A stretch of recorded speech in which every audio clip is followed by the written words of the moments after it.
Konnichiwa, Japan fans. Today's show, we're going to talk about salespeople and change.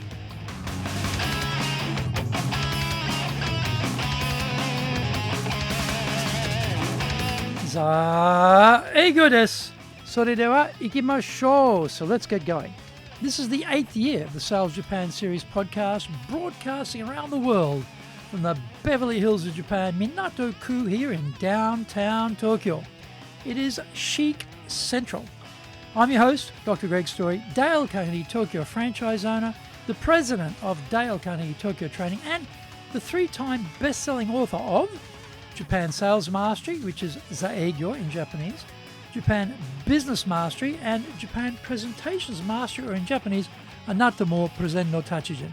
My other books include Stop Wasting Money on Training, which in Japanese is Tonin de Okane o Moni Suru wa Yamemashou, and my just released new book is Japan Leadership Mastery, and all are available on Amazon. In this podcast, I want to help you to survive, and even better, thrive in business. I want you to 1, sell more and do it more easily. 2, exceed your targets. In fact, let's blow up your targets. Number 3, make some serious money. Don't forget to subscribe and share this podcast with your family, friends, and colleagues.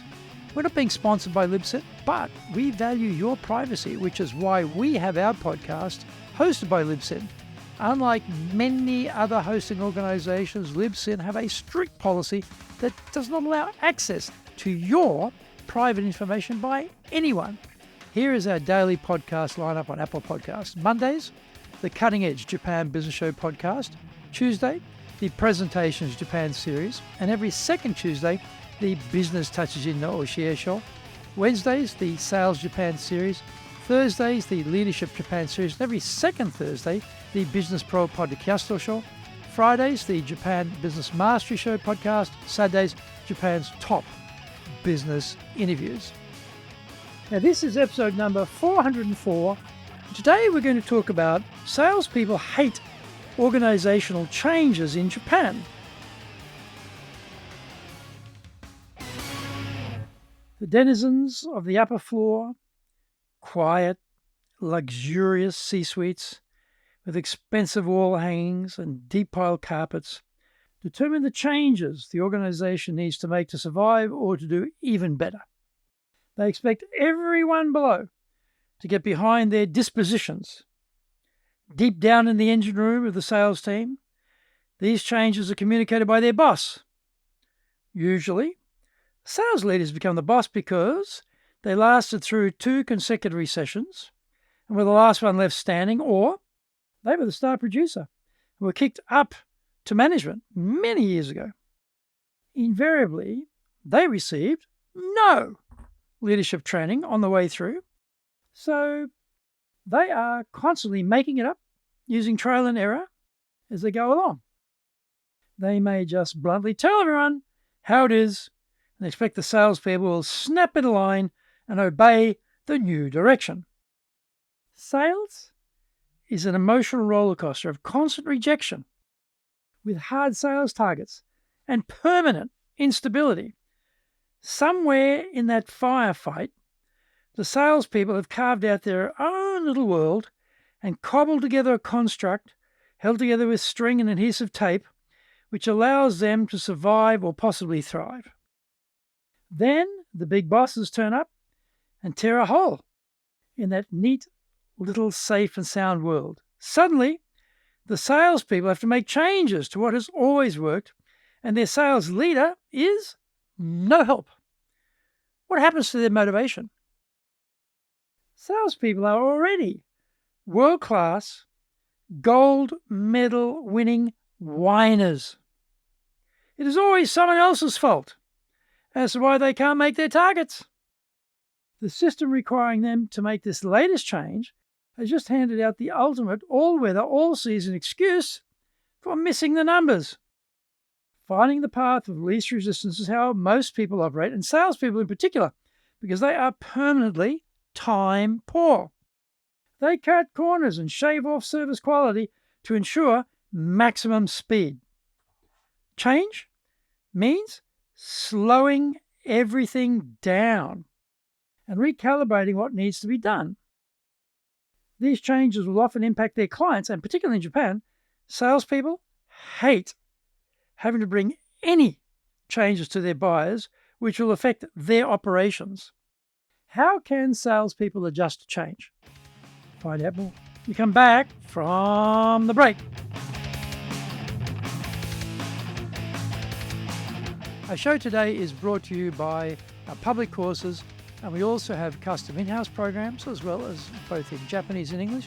We do classes in our super safe classroom and we do them live online. Today's show is being brought to you by, on the 3rd of October, our Dale Carnegie course, 3-day version. On the 14th and 15th of October, High Impact Presentations program. On the 18th of October, Leadership Training for Managers, the 3-day version. Our website is www.dale-carnegie.co.jp. Email me at greg.story@dalecarnegie.com. If you like learning by watching videos, then we have over 2,300 there for you at Tokyo, Japan, Dale Carnegie TV on YouTube. We release 3 shows every week on YouTube. The Cutting Edge Japan Business Show, that's the premier business show in Japan, every Monday, Tokyo time. Fridays, we have the Japan Business Mastery Show, and on Saturdays, we release Japan's top business interviews, where I interview leaders from SMEs right up to the corporate captains of industry on one topic, leading in Japan. Now, every second Thursday, we release the Business Pro Television Show. Don't forget to grab my business best-selling books on Japan on Amazon. Japan Sales Mastery, which is Saegyo in Japanese, Japan Business Mastery, and Japan Presentations Mastery, or in Japanese, Anata mo Presen no Tachijin. My other books include Stop Wasting Money on Training, which in Japanese is Training de Okane o Muru ni suru no wa yamemashou. And my just released new book is Japan Leadership Mastery. And all are available on Amazon. Welcome back. Decision 1 is whether to continue with this company or not. In Japan, there is a dearth of salespeople, so job mobility is at world record-breaking highs. Taking your clients and moving is super easy today, so their response to the changes is, "Goodbye, big bosses. I'm leaving with all my business cards to work for the opposition." What about for those who choose to stay? First order of duty is to not rely on the boss for how to make the adjustment. Expect they won't be much chop when it comes to this type of thing, as they are totally untrained for it. Salespeople have to work it out for themselves. Once that reality is accepted and the change is confronted directly, then some analysis is needed. In any change, there are pluses and minuses, and salespeople must run the ruler over where these are located. Are there any advantages to the buyers with these changes? If this is the case, then that is always going to be a great conversation and one the salesperson will look forward to initiating. More likely, how can the negatives of these changes be minimized for the buyers? Ultimately, the salespeople have to be agnostic about what they think about the changes and be fully focused on what they mean for their clients. If the changes are a pain for the client, what can they do to reduce the amount of pain? Or what can they do to counterbalance the pain? Maybe they can't do anything, and they consequently lose that client. Well, salespeople lose clients all the time, so there's nothing unique in that. They also know how to find new clients, so they get busy with that activity and find clients for whom the changes are not an impediment to doing deals. Salespeople have to be resilient, or they cannot survive in the rough and tumble of the sales life. So, adjusting to the new is built into their DNA. They won't necessarily welcome or like the changes, but they can make them work because they are experts in adaptation. Thank you for joining the Sales Japan series. If you found the program useful, then please work on your karma and share this with your family, friends, and colleagues. Don't forget to subscribe and share this podcast. Immediately apply what you've learned. Go out there and survive. Use it and make some serious money. Bucks. do, ruler, coin, dosh, lolly, readies, smackers, earners, and bread and honey. Remember, I'm in your corner, your go-to guy for soft skills training in Tokyo, committed to your success here in Nippon.